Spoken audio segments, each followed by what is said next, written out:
रात्रीचे 2 वाजले होते. पूर्ण घरात अंधार पसरला होता. सर्वजण गाढ झोपेत होते. पण लक्ष्मी आईला अचानक जाग येते. तिला खूप जोराची तहान लागली होती. तिने जवळ ठेवलेला पाण्याचा मग उचलला, पण तो मोकळाच होता. लहान आवाजात ती स्वतःशीच काहीतरी पुटपुटली. आज बहुतेक सुनबाई पाण्याचा मग भरून ठेवायचा विसरली असेल. ती पाण्याचा मग उचलून हळूहळू किचनकडे निघून गेली. जसं तिने किचनमध्ये पाय ठेवला आणि तेथील किचनचे हाल पाहून त्यांना वाईट वाटलं. सगळीकडे सामान विस्कटलेलं होतं. गॅसवर सगळीकडे तेलाचे शिंतोडे उडलेले होते. जमिनीवर भाज्यांचे तुकडे पडलेले होते. सगळीकडे पूर्ण घाण झालेली होती. जसं की दिवसभर काम करून कोणालाही किचन साफ करावं वाटलं नाही. लक्ष्मीबाईंनी मोठा श्वास घेतला आणि स्वतःलाच म्हणाल्या की आता तर हे रोजचंच झालेलं आहे. किचनमधल्या वासामुळे त्यांचा दम घुटमायला लागला. त्यांनी कसं तरी स्वतःला आवरलं आणि पाहिलं. एक ग्लास पाणी भरलं आणि हळूहळू पाण्याचा घोट घेऊ लागल्या. पाणी पिऊन झाल्यावर त्यांची नजर तिथल्या बेसिनवर पडते. ते पाहतात की बेसिनमध्ये ठेवलेल्या भांड्यामध्ये बरेच अन्नसुद्धा टाकलेले होतं. त्याचमुळे एवढा वास सुटला होता. लक्ष्मी आईने क्षणासाठी विचार केला की जाऊ द्या, पण नंतर त्यांच्यातील आई जागी झाली. सकाळी जर उठून सुनबाईने पाहिलं तर ते मला टोमणे मारेल. त्यापेक्षा आत्ताच साफ करून ठेवू. आणि त्यांनी नळ चालू करून भांडे धुवायला सुरुवात केली. थंड पाण्याने हात पूर्ण गारटून गेले होते, तरी पण त्यांनी भांडी घासायचे चालूच ठेवले. एक एक करून सर्व भांडी धुवून टाकली. बघता बघता बेसिन एकदम स्वच्छ झाले. आता त्या सरळ उभ्या झाल्या आणि मोठा श्वास घेतला. त्यांच्या चेहऱ्यावर थकावट मात्र दिसून येत होती, पण मनाला मात्र शांती मिळाली होती. कारण किचन आता एकदम साफसुथरे दिसत होतं. पण त्यांचे पाय थरथर कापायला लागले, कारण वयाच्या या उंबरठ्यावर एवढे वेळ उभे राहणे त्यांच्यासाठी सोपे नव्हते. तरीही त्यांनी तो पाण्याचा मग भरून खोलीकडे घेऊन जाऊ लागले.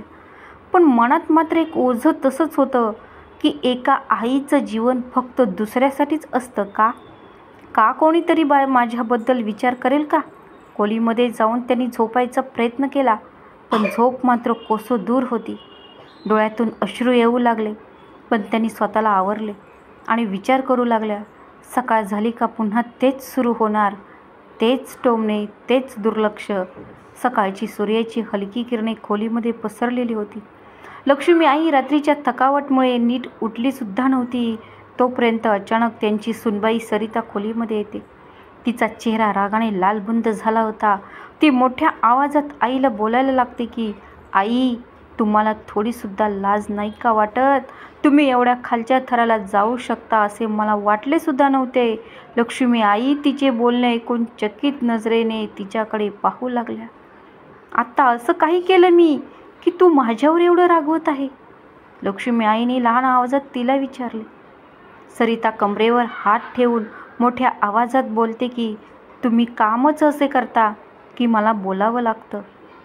नाहीतर मला काही शौक नाही सकाळ सकाळी तुमच्या खोलीमध्ये यायचा. हे बघा आई, मी सरळ सरळ विचारत आहे. मला काही गोल गोल फिरवून बोलायची सवय नाही. लक्ष्मी आई काही बोलणार तेवढ्यात सरिता मधीच बोलते की तुम्ही रात्री किचनमध्ये गेला होता का, पहिले ते सांगा. लक्ष्मी आईने डोके हलवत म्हणाल्या, हां, मला तहान लागली होती आणि मगामध्ये पाणी नव्हते, त्यामुळे. त्यांचे बोलणे पूर्ण झालेसुद्धा नव्हते की तोपर्यंत सरिता मोठ्याने ओरडते, राजूचे पप्पा लवकर इकडे या. बघा तुमच्या आईचे लक्षण.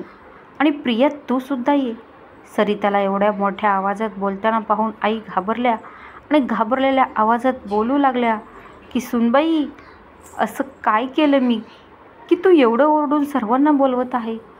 सरिता रागामध्ये डोळे फिरवून बोलली, येऊ दे सगळ्यांना, तेव्हा तुम्हाला स्वतःच माहीत पडेल की काय झालं. सरिताचा मोठा आवाज ऐकून तिचा नवरा राकेश आणि तिची भाऊजाई प्रिया, तिचा नवरा विजयसोबत लगेच लक्ष्मी आईच्या खोलीमध्ये येतात. राकेश आता आत येतच मोठ्या रागात बोलला, काय झालं? सकाळ सकाळ एवढा आवाज का करते?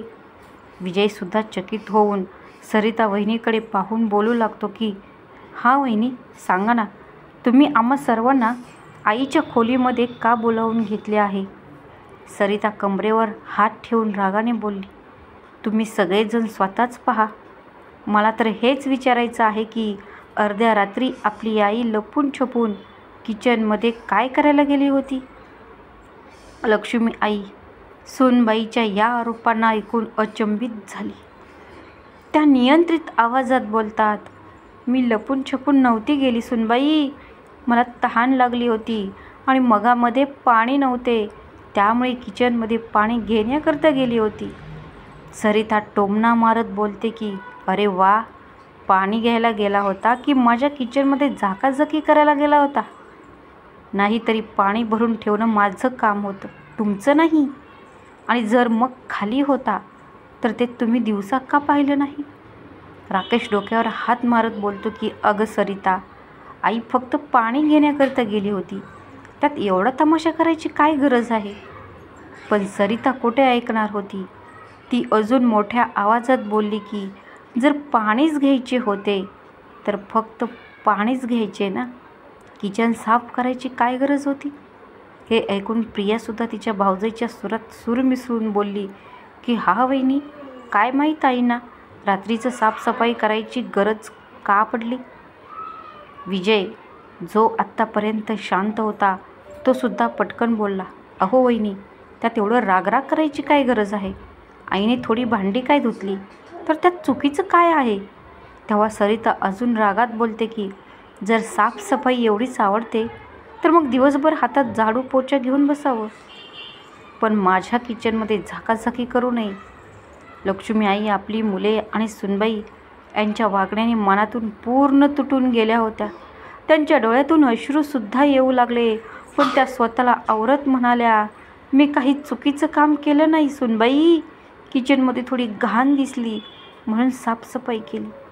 पण सरिता आणि प्रिया दोन्ही पण आपल्या मतावरच ठाम होत्या.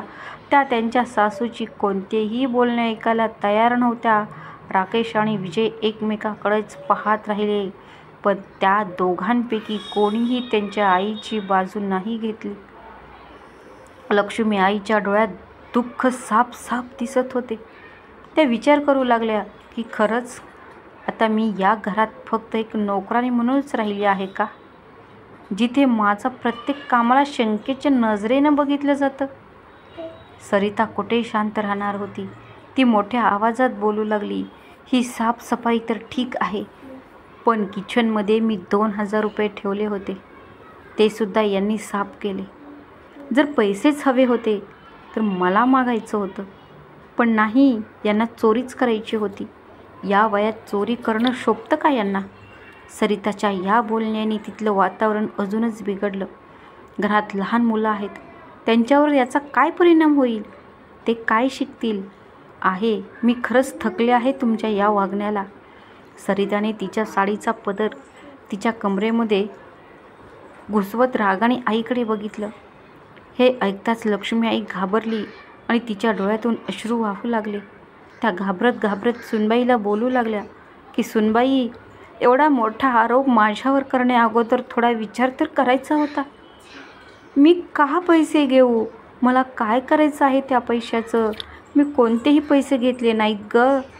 विजय जो आत्तापर्यंत शांत होता तो सुद्धा तडकन आईला बोलला की अगं आई, जर पैसे घेतले असतील तर हो म्हण ना, कशाला सकाळी सकाळी तमाशा करते. हे ऐकून लक्ष्मी आईच्या डोळ्यातून अजून अश्रू वाहू लागले. त्या विचार करू लागल्या की ज्या मुलांसाठी मी दिवसरात्र एक करून माझे पूर्ण जीवन खपवलं, तीच मुलं आज त्यांच्या बायकोच्या सांगण्यावरून माझ्यावर चोरीचा आरोप करत आहेत. तेवढ्यात प्रियासुद्धा बोलते की आई, हे सगळं ठीक नाही बरं का, तुम्हाला असं करायला नको होतं. लक्ष्मीबाईच्या डोळ्यातून अश्रू काही थांबत नव्हते, कारण त्या एकटेच पडल्या होत्या. त्यांना काय करावं हे सुचत नव्हते. मग त्यांनी त्यांचा मोठा मुलगा राकेशकडे मोठ्या आशेने पाहिलं की कमीत कमी तो तरी काही बोलेल. पण राकेशसुद्धा गपचूप उभा होता. त्याच्या डोळ्यांमध्ये आईसाठी नाही प्रेम दिसत होतं, नाही त्याच्यासाठी आपुलकी, आणि त्याचाच फायदा सरिता घेत होती. सरिता रागात आईला बोलू लागली, आता असं बोलून काय फायदा आहे लक्ष्मी आई, खरं तर हेच आहे की पैसे तुम्हीच घेतले आहेत. तसं पण तुम्हाला या घरात कोणत्याच गोष्टीची कमी नाही ताई, पण तुमचं लालच काही जात नाही. विजय डोकं हलवत बोलला. हे ऐकून खूप दुःख झालं आहे. आई, तुझ्याकडून ही अपेक्षा नव्हती. आता तर तू खरं बोलून टाक ना. लक्ष्मी आईचा हृदयात तुटलेलं होतं. थरथरत्या हाताने आपल्या साडीचा पदर नीट केला आणि दबक्या आवाजात बोलल्या, राकेश बाळा, तू पण हाच विचार करत आहे का की मी पैसे घेतले? राकेशने एक क्षण आपल्या आईकडे बघितलं आणि पुन्हा तोंड दुसरीकडे फिरवलं. आई, तू पैसे घेतले नाहीत, मग पैसे गेले कुठे? घरात तर बाहेरचं दुसरं कोणी येत नाही. हे शब्द ऐकून लक्ष्मी आईला चक्कर आली. त्यांचं डोकं गरगरल्यासारखं होऊ लागलं. याच घरात जन्म घेतलेल्या, याच घरात राहणाऱ्या मुलांना आज त्यांच्या आईवर विश्वास नव्हता. त्या तिथेच असणाऱ्या कॉटवर बसल्या आणि हळू आवाजात म्हणाल्या, आता तुम्ही सगळे हाच विचार करत आहात तर ठीक आहे. याच्यापेक्षा जास्त स्वतःला निर्दोष करण्यासाठी मी काहीच करू शकत नाही. सरिताने तोंड वाकडं करून बोलू लागली, बघितलं का, जेव्हा तुमचं खोटं पकडलं गेलं तेव्हा तुम्ही स्पष्टीकरण देणं बंद केलं. चला आता बस करा, आम्हाला आणखी काम आहेत. एवढं बोलून ती रागात पाय आपटत खोलीमध्ये निघून गेली. राकेश, प्रिया आणि विजय यांनी देखील काही न बोलता आपापल्या खोलीमध्ये निघून गेले. लक्ष्मी आई आपल्या जागेवरती बसल्या. त्यांच्या डोळ्यातील वाहणारे अश्रूने चादर भिजली होती. त्यांच्या मनात फक्त एकच प्रश्न होता, खरंच आता माझं कोणीच नाही आहे या जगामध्ये. लक्ष्मी आईला पहिले दिवस आठवू लागले जेव्हा त्यांचं घर आनंदाने भरलेलं होतं. त्यात त्यांच्या खोलीमध्ये तयार होत होत्या आणि त्यांचे पती राजारामराव सारखाच दरवाजा वाजवत होते. लक्ष्मी, अगं किती वेळ, अगं ये ना लवकर. असं होऊ नये म्हणजे की लग्न होऊन जाईल आणि आपण तिथे पोचू. राजारामराव हसत हसत म्हणाले. लक्ष्मीबाई साडीचा पदर नीट करत बोलल्या, शेवटी मी मुलाची आई आहे, चांगलं तयार तर व्हायलाच पाहिजे ना. राजारामरावांनी प्रेमाने त्यांच्याकडे पाहिलं आणि म्हणाले, तसं पण आज तू खूप सुंदर दिसतेस, जशी तू आपल्या लग्नाच्या वेळेस दिसत होतीस. लक्ष्मी आईने डोकं हलवत बोलल्या, अहो राहू द्या, तुमची मजाक मस्ती आता परत सुरू होईल. पण त्यांच्या चेहऱ्यावरचा आनंद दिसून येत होता. राजारामरावांनी त्यांचा हात पुढे करून लक्ष्मीबाईंचा हात हातात घेतला आणि प्रेमाने म्हणाले, मजाक मस्ती नाही लक्ष्मी, खरं बोलत आहे मी. तुझ्यासारखी बायको मला मिळाली, मी खूपच खुश आहे. त्या दिवशी संपूर्ण घरात आनंदाचं वातावरण होतं. त्यांचा मोठा मुलगा राकेश, त्याचं लग्न होतं. सगळं घर हसत खेळत होतं. लक्ष्मी आईने आपल्या सुनेचं स्वागत करण्यासाठी खूपच तयारी केली होती.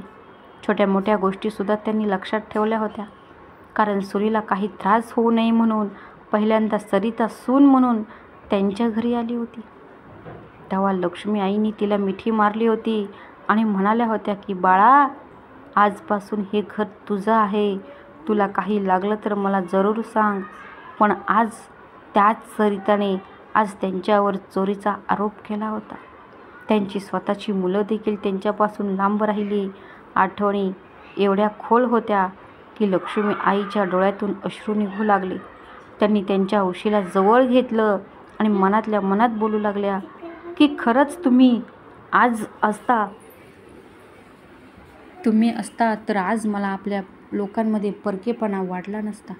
लक्ष्मी आई आत्ता पण त्यांच्या आठवणीत हरवल्या होत्या. गेलेल्या दिवसांच्या आठवणी त्या एवढ्या हरवल्या होत्या की अचानक त्यांच्या दरवाजावर मोठा आवाज झाला. त्यांनी डोळे वर करून पाहिलं तर प्रिया त्यांच्या खोलीमध्ये येऊन न काही बोलता जवळच्या टेबलवर चहा ठेवला आणि हळू आवाजातच बोलली, आई, तुमचा चहा इथे ठेवला आहे, पिऊन घ्या. लक्ष्मी आईने हळूच मान हलवली आणि चहाकडे पाहिलं. त्या कप घेत होतेच की तेवढ्यात त्यांनी प्रियाला विचारलं, बाळा, बिस्किट नाही का? पण जेव्हा त्यांनी वळून पाठीमागे पाहिलं तेव्हा प्रिया कधीच तिथून निघून गेली होती. ती काही उत्तर न देताच गुपचूप निघून गेली.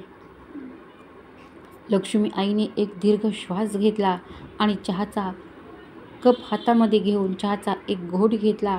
पण बिना साखरेचा फिकट चहा त्यांच्या गळ्यातून खाली उतरत नव्हता. आता त्यांना एवढं पण वाटत नव्हतं की आई काय खात पित आहे का. त्यांनी मनातल्या मनात विचार केला की जेव्हा त्यांचे पती राजारामराव होते तेव्हा त्यांच्याबरोबर चहा पिण्याची मजाही वेगळीच होती. ते प्रत्येक वेळेस म्हणायचे की लक्ष्मी, जोपर्यंत तू माझ्याबरोबर बसून चहा पित नाही तोपर्यंत मला मजा येत नाही. पण आज एकट्याच बसलेल्या लक्ष्मी आईंना तो चहा एखाद्या विष असल्यासारखा लागत होता. त्यांनी परत तो कप त्या टेबलवर ठेवला आणि हळूहळू उठून उभ्या राहिल्या. खोलीच्या एका कोपऱ्यामध्ये एक जुना डब्बा ठेवला होता. त्यांनी तो उचलला आणि बेडवरती ठेवला. त्या डब्यावरती धूळ जमा झाली होती की त्यांनी साफ केली आणि थरथर त्या हाताने त्यांचे झाकण उघडलं. त्या डब्यामध्ये काही जुन्या वस्तू ठेवल्या होत्या. घड्याळ, त्यांच्या पतीचा चष्मा, काही जुनी कागदपत्र आणि काही सिक्के होते. ते राजारामराव प्रत्येक वेळेस त्यांच्याजवळ ठेवत होते. लक्ष्मीबाईंनी हळूच त्या वस्तूंवरून हात फिरवला. जशाच्या तशा त्यांच्या आठवणी बरोबर होत्या.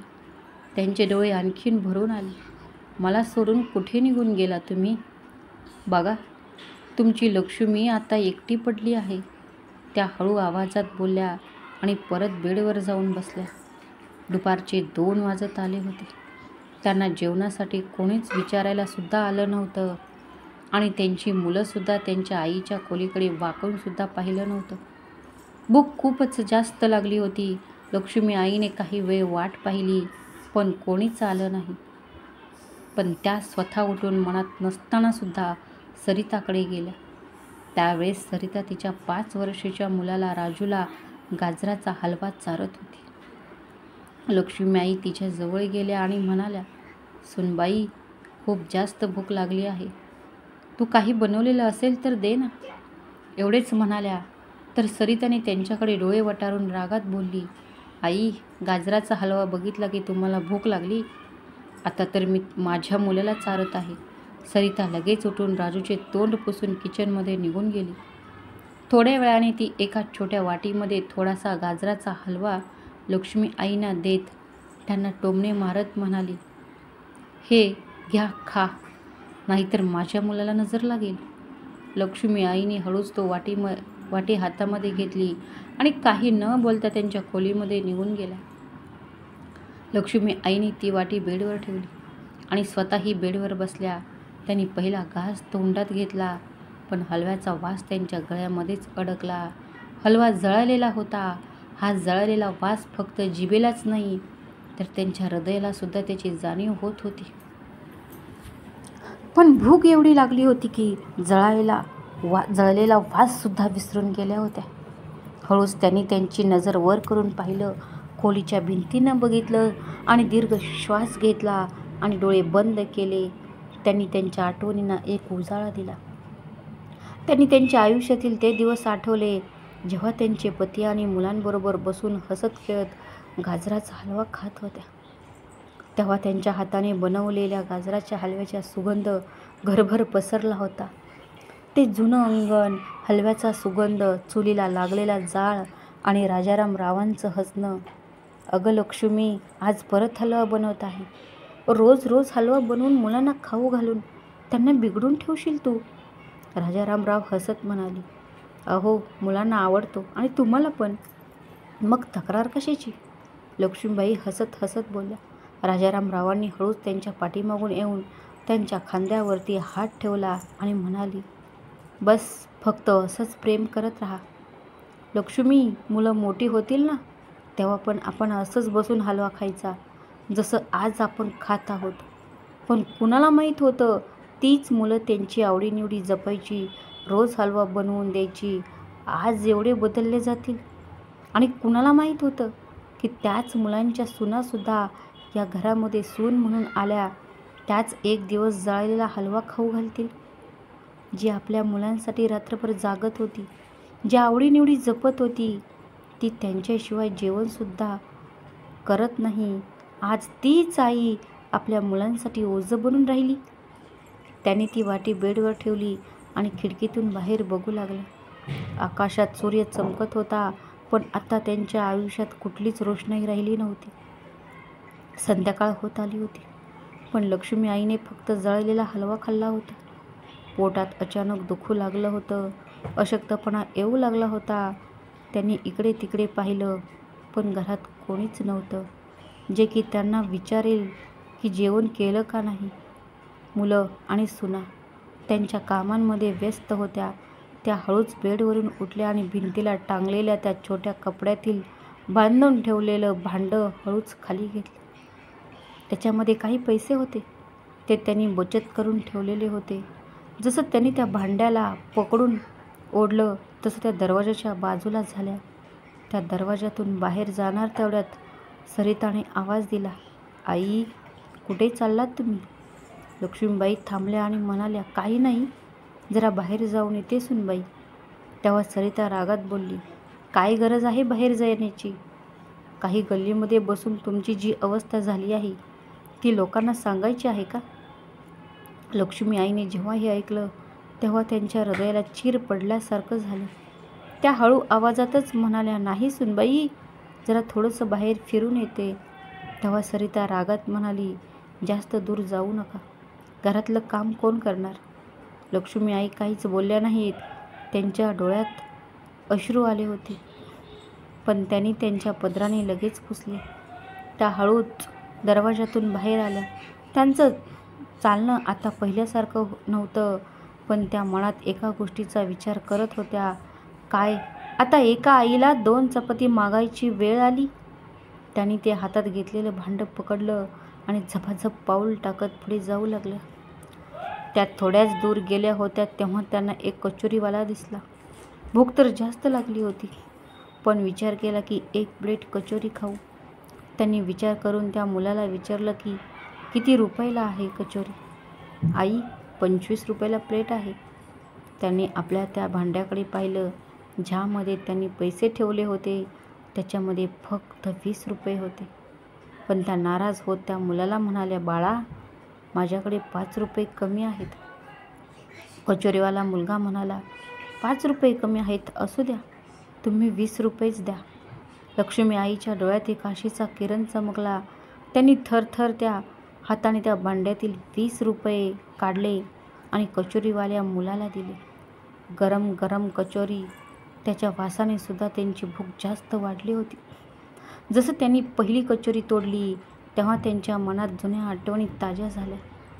अगं आई, लवकर बनवून दे ना कचोरी, खूप भूक लागली आहे. त्यांचा लहान मुलगा विजयचा आवाज त्यांच्या कानामध्ये घुमत होता. जेव्हा त्यांची मुलं लहान होती तेव्हा त्या प्रेमाने कचोरी बनवत होत्या. किचनमधल्या तुपाचा वास सगळ्या घरामध्ये पसरला जात होता आणि त्यांची दोन्ही मुलं विजय आणि राकेश मजा मस्ती करत गरम गरम कचोरी खात बसायची. तेव्हा त्यांचे पती राजारामरावजी हसत हसत म्हणायचे, अरे भगवान, आज तो कचोरीचा सुगंधानेच पोट भरलं आहे. तेव्हा लक्ष्मी हसत बोलल्या, फक्त सुगंधाने पोट भरत नाही, या इकडे, गरम गरम खाऊन घ्या तुम्ही पण कचोरी. पण आज तीच आई एका गल्लीतल्या कोपऱ्यामध्ये उभी राहून, मुलगा आणि सुनेच्या घरात राहून सुद्धा तिला 2 वेळेस जेवण तिच्या नशिबात नव्हतं. जशी तिने ही पहिली कचोरी खायला घेतली तशी तिच्या गळ्यात काही अडकल्यासारखं झालं. ही कचोरी तिच्यासाठी फक्त एक खायची वस्तू नसून त्या जुन्या आठवणींची गळ होती. कचोरीवाला तिला एकटक बघत होता. त्याने ओळखलं होतं की या वयस्कर आईच्या डोळ्यात बरेच दुःख सामावलेलं आहे. तो हळूच हसत हसत लक्ष्मी आईला बोलला की आई, अजून लागले तर बिनधास्त घ्या, पैशाची काहीच काळजी करू नका. लक्ष्मी आईने थरथरत्या हाताने तिच्या साडीच्या पदराने डोळ्यातील अश्रू पुसले आणि मान हलवत त्या कचोरीवाल्याला बोलल्या की नको बाळा, मला हे खूप झालं, देव तुला सुखी ठेवू. कचोरी खाऊन झाल्यानंतर त्या देवाचे नाव घेऊन उठून उभ्या राहिल्या, पण जशा त्यापुढे चालायला लागल्या तसे त्यांचे पाय अडखले आणि त्यामुळे त्या तिथेच रस्त्याच्या बाजूला बसल्या. पोट तर थोड्या वेळासाठी भरलं होतं, पण काळजातील दुःख कसं भरून येणार? कशीबशी ती उठली आणि स्वतःच्या कपड्याला सावरत थरथर त्या हाताने आपल्या सोबत असणारी पिशवी खांद्यावर टाकली. पाय अजूनसुद्धा थरथर कापत होते, पण मनात एक वेगळीच ऊर्जा भरली होती. बहुतेक पोटात काही गेल्यामुळे किंवा त्या कचोरीवाल्याच्या उपकारामुळे ज्यानं न सांगताही तिच्या मनातील दुःख ओळखलं होतं. आता लक्ष्मी आईची पावले मंदिराकडे निघू लागली. तिच्यासाठी मंदिरात जाणं म्हणजे फक्त देवाचे दर्शन घेणेच नव्हते, तर तिथे काही वेळेस सुख आणि शांती मिळण्याचं स्थान होतं. तिथे कोणी सारखं टोमणे नाही मारत किंवा कोणी सारखं अपमान नाही करत. रस्त्यावरून चालत असताना त्यांनी पाहिलं की सूर्य हळूहळू मावळत होता आणि मावळत्या सूर्याकडे आकाश लालबुंद झाले होते. पण त्यांच्या जीवनाचा सूर्य तर कधीच मावळला होता. मंदिरात पोहोचल्यावर तिने नाजूक पावलाने मंदिरात प्रवेश केला. घंटी वाजण्याचा मधुर आवाज आणि आरतीचे सुंदर स्वर तिच्या मनाला आराम देत होते. ती येऊन एका कोपऱ्यात बसली आणि देवाच्या मूर्तीकडे पाहू लागली. डोळ्यात तिच्या अश्रू होते आणि मनात असंख्य प्रश्न. हे देवा, मी तर सतत दुसऱ्यांचं चांगलं व्हावं हाच विचार केला, तरी पण मीच का माझ्या घरात परकी झाले? ती मनातच बडबड करू लागली. पण उत्तर कोण देणार? देवसुद्धा गप्प होते. काही वेळाने तिने तिच्या पिशवीतून एक लहान माळ बाहेर काढली आणि जप करायला सुरुवात केली. ती हीच माळ होती जी तिच्या नवऱ्याने तिला दिली होती. जेव्हा पण ती चिंतेत असायची तेव्हा ती ही माळ घेऊन बसायची. पण आज ती फक्त जपच नव्हती करत, तर ती स्वतःला सावरायचा प्रयत्न करत होती. लक्ष्मी आई ती माळ पुढे सरकवत जप करण्यात मग्न झाली होती. तेव्हा अचानक एक आवाज येतो की आई, तुम्ही इथे एकटेच बसला आहात? शेवटी तो कोण होता? का होता? का तो लक्ष्मी आईला ओळखत होता का? ती एकदम डोळे उघडते आणि चकित होते. तिच्यासमोर एक माणूस उभा असतो. डोळ्यात आपलेपणा आणि चेहऱ्यावर विनम्रता दिसत होती त्याच्या. लक्ष्मी आईने काही क्षण त्याच्याकडे पाहिले आणि हलक्या आवाजामध्ये त्याला विचारते की बाळा, तू मला ओळखतोस का? तो माणूस थोडा हसतो आणि तिच्याजवळ बसून तिला बोलतो, आई, तुम्हाला या भागात कोण नाही ओळखत? तुम्ही तर रोज मंदिरात येता. कधी कोणाला आशीर्वाद देत असता, तर कधी लहान मुलांना प्रेमाने गोंजारत असता. आज तुम्हाला या अवस्थेत पाहिलं तर मला राहावलं नाही. तुम्ही ठीक तर आहात ना? माझं नाव आकाश आहे. लक्ष्मी आईचे डोळे भरून आले, कारण बऱ्याच वर्षांनी कोणीतरी तिचं हालचाल विचारलं होतं. तिने मान खाली केली. आकाशने त्यांच्या हातावर नजर टाकली तर ते हात थरथर कापत होते. ज्यानं नाजूक आवाजात आईला विचारलं की आई, तुम्ही काही खाल्लं आहे का? लक्ष्मी आईने लगेच उत्तर नाही दिलं.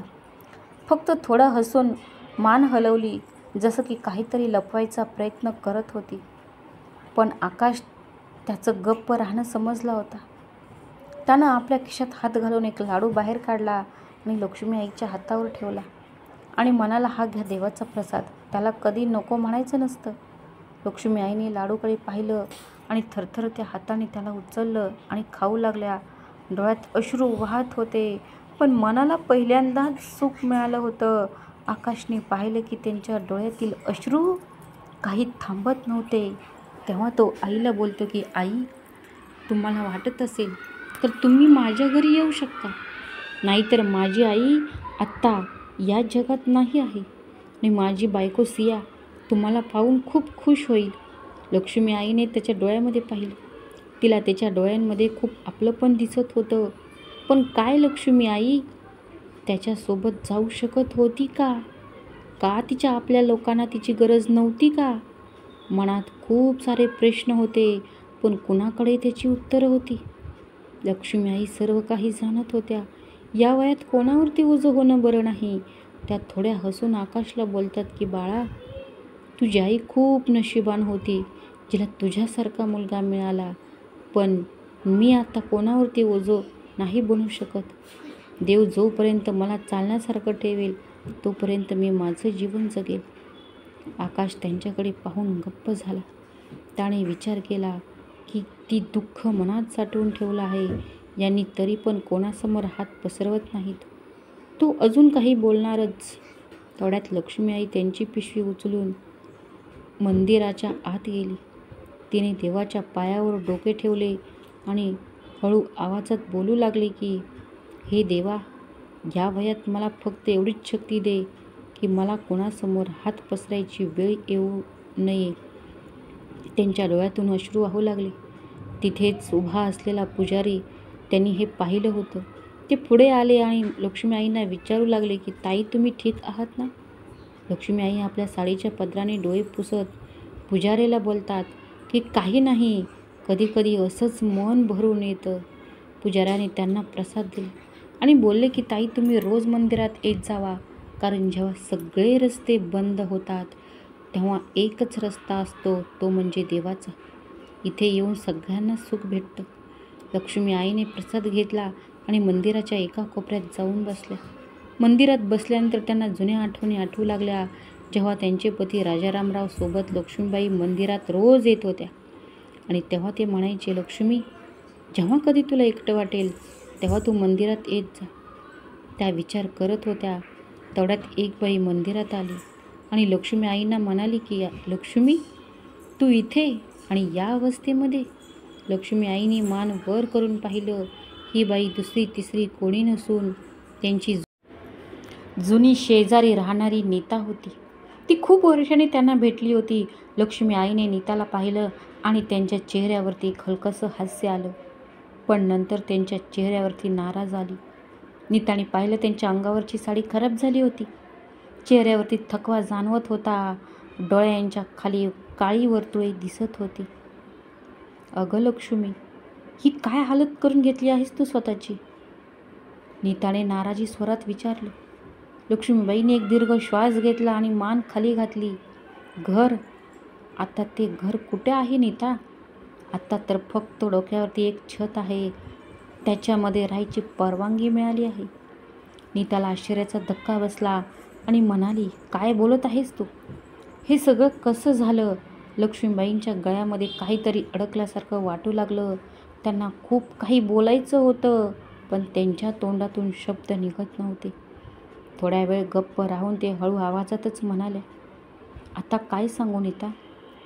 ज्या मुलांना आपलं पूर्ण आयुष्य पणाला लावलं, तीच मुलं आज माझ्यापासून दूर झाली आहेत. सुना टोमणे मारतात, मुलं गप्प बसतात. जेवण केलंस का असं विचारणारा आता कोणीच नाही. आता मी माझ्याच घरात परक्यासारखी राहते. नीताला विश्वास बसत नव्हता. अगं, तुझी 2 मुलं आहेत. तू किती छान त्यांना संस्कार दिले होते. ते दोघेही तुझी किती सेवा करत होते. मग अचानक हे सगळं कसं बदललं? लक्ष्मी आईच्या डोळ्यातून अश्रू वाहू लागले. अचानक काहीच बदलत नाही नीता. हे गेल्यानंतर हळूहळू मुलं सुनांचं ऐकू लागले. त्यांना आईची गरज कमी वाटू लागली आणि एक दिवस असं वाटलं की मी आता मुलांवरती एक ओझं बनवून राहत आहे.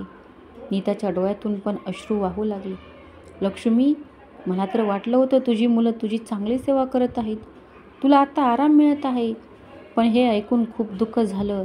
लक्ष्मी आई हसत हसत म्हणाल्या, आता फक्त देवाची साथ आहे. तो देवच माझा आधार आहे. जेव्हा मन खूप दुःखी होतं तेव्हा मी इथे येत असते. देवाच्या मंदिरात तर कमीत कमी किती टोमणे मारणार नाही. नीताने त्यांचा हात पकडला आणि म्हणाले, तुम्हाला माझी गरज पडली तर नक्की माझ्याकडे या. माझ्या घराचं दार तुमच्यासाठी सदैव उघडं आहे. लक्ष्मी आईने मानेनेच होकार दिला. पण त्यांना माहीत होतं की कोणाच्या घरी जाऊन त्यांच्यावरती ओझं बनून नाही राहायचं. थोड्या वेळाने नीताने जबरदस्तीने लक्ष्मीबाईंना काही फळं आणि थोडे पैसे दिले, पण लक्ष्मीबाईंनी पैसे घेण्यास नकार दिला. नाही नीता, आता मला कोणावरती अवलंबून नाही राहायचं. जशी आहे तशीच चांगली आहे मी. नीताने त्यांचा हट्टीपणा बघितला आणि जबरदस्तीने त्यांच्या हातामध्ये फळांची पिशवी ठेवली. हे तर देवाचा प्रसाद समजून तुझ्याजवळ ठेव. लक्ष्मी आईचे डोळे भरून आले. त्या काहीच बोलल्या नाहीत, फक्त खाली मान घालून बसल्या होत्या. आता संध्याकाळ होत आली होती.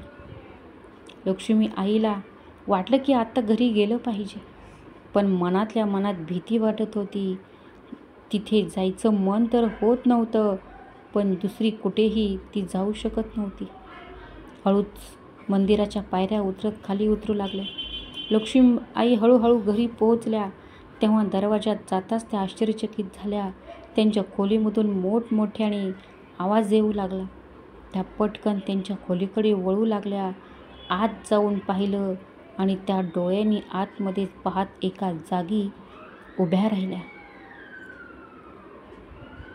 मित्रांनो, ही कथा एक संवेदनशील वळणावर आली आहे.